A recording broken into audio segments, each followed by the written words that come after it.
folks, JD here. The Bayangtoys X21. Mixed thoughts from the last flight. Now what I'm going to do today is recalibrate the compass, recalibrate the gyro. We're going to take her back up. I have, as I'm sure you've seen, I've changed the camera to the little DB power 1080p cam just because it's exactly the same size, same footprint. Just slot straight in there without any issue.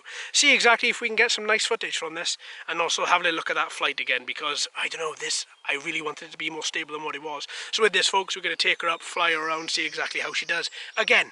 So there we are, folks.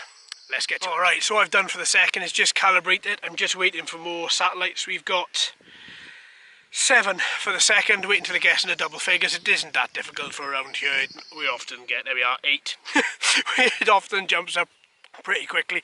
So what I'm hoping to do as well is I'll find out the name of the app on this camera so I can attach it to my phone so we can get some sort of FPV out of it as well. But for the second, it's just on 1080p, it's just recording. We're going to take her up, see how the camera handles on this gimbal. I'm really intrigued. 12, there we are, 12 satellites. I tell you what, folks, I think it's about time. So let's take her up. Okay, we're up then, folks. So let's take her out gently to begin with and see how she does. Right. Okay. We seem to be alright. We seem to be alright.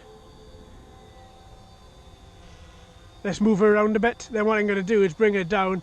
Oh, and to answer any questions as well about the propellers, what I've done in between the last flight and this flight is once again just double checked those propeller locking nuts just to ensure that they are fully locked and fully closed before I took her back up this time. So let's have a little look at this stability then. So what we've got this. She's just counteracting a breeze. We have got a 10-mile-an-hour breeze here today. I know it's quite strange. We don't normally have that sort of breeze. It's sort of coming in from in front of me here and sort of ending up directly at the back there.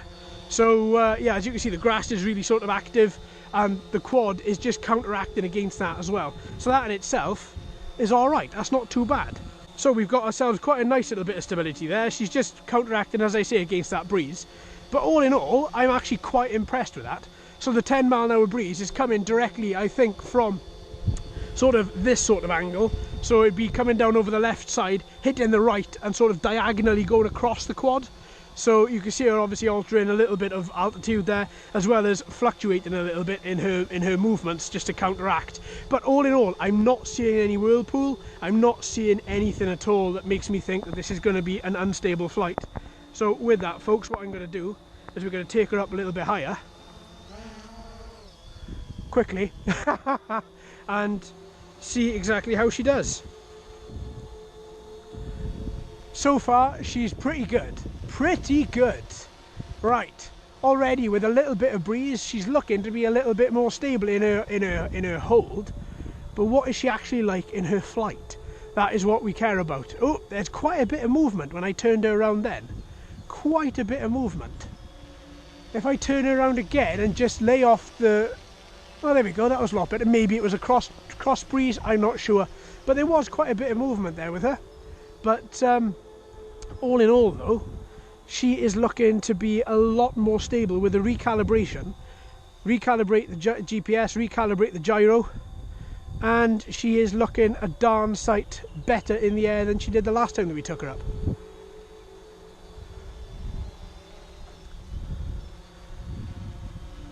All in all, I am very impressed with her this time.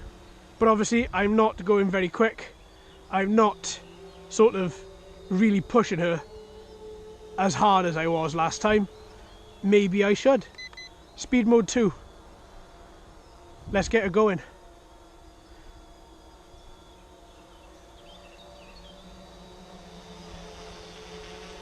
All in all though, she is seeming, it's like a different bird. I mean, we had a 4 to 6 mile an hour breeze last time, if I believe. And this time, it just seems that we have got a different animal in the air.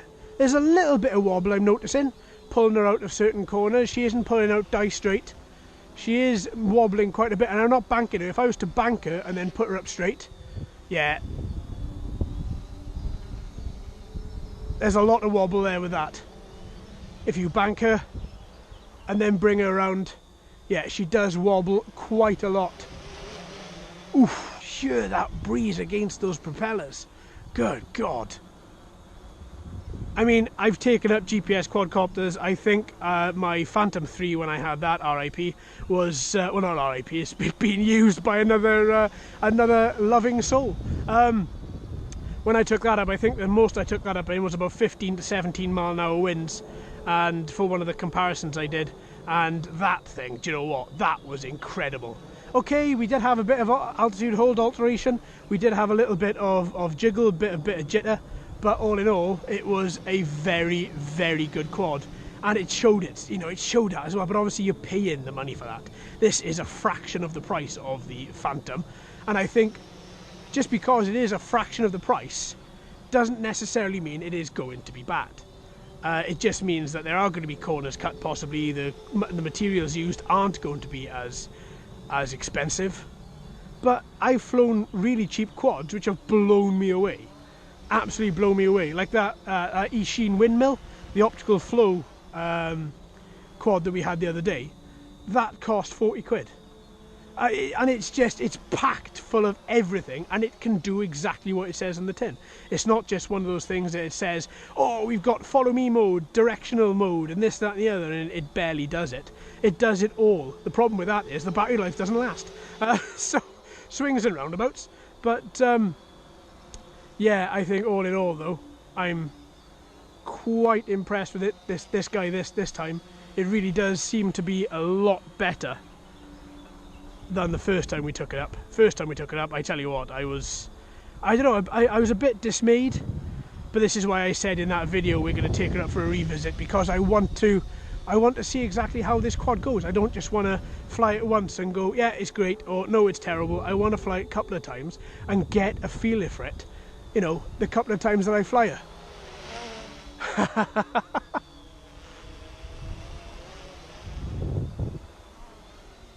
Yeah. All in all though, folks, I think this is okay. Obviously, you know, when we turn it, there are times where it is wobbling, and wobbling quite a lot. There are times where you try and redirect her and all you get is a wobble. I mean, when you stop her, when the brakes kick in, you get major wobble if you turn her at the same time. But obviously, bear in mind, I am lower to the ground. I'm not in dangerous low ground levels. I'm not going to get any sort of opposite wind direction where it's going to make the quad spiral out of control. But you know, this wind is picking up as well. I wouldn't be surprised if this was 12-13 mile an hour now. We are meant to have thunderstorms all day, hence me coming out at stupid o'clock in the morning to fly all these, to make sure we can get a flight in. But you know, if you just turn around like that, then it does okay. It does okay. You know, I think this is pretty good. But that stability, she is stable, but she is also very wobbly. And I think it's got something to do with her size and her weight. I think if they made like a Bayangtoys X21, which was an updated version of this, which was smaller, came in at about 260, 280 grams, you know, a fraction of the weight of this, then I think all in all that would be very, very good. Right, what I'm going to do, put her into speed mode 1, and I'm going to let her hover for a little minute. I'm going to bring her down and just see how she does in this breeze, counteracting what we have here. Because, I mean, the breeze has died down. I don't believe this. Look at the grass in front. The breeze has totally died down, and now she is absolutely die straight. Oh, okay, no she's not. 17 satellites we're running on. Okay, let's bring her in. Let's take her down. The one thing I don't trust about this, and I don't mind saying at all, because, well, that's what I do, is that I do not trust that when return to home mode activates, that this thing will come back 100% back to where you were. I don't know why, maybe I'm wrong, but I think there is something that I'm feeling that there's going to be sort of some issue perhaps in it coming back. Maybe there's not, maybe I'm just overly critical, but at the same time there's a possibility there may be. Right then, let's turn everything off. Let's put it back into configuration mode. There we go, lovely. Let's unplug this battery because of that infernal beeping. Oh, the battery is quite warm, I'm noticing this flight.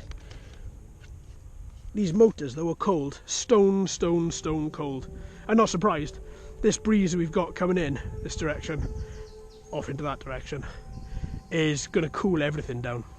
A much better flight, recalibrated the compass and the gyro. A different bird, a different animal. Still a bit wobbly. I don't think this is ever going to get to a situation where it's not wobbly.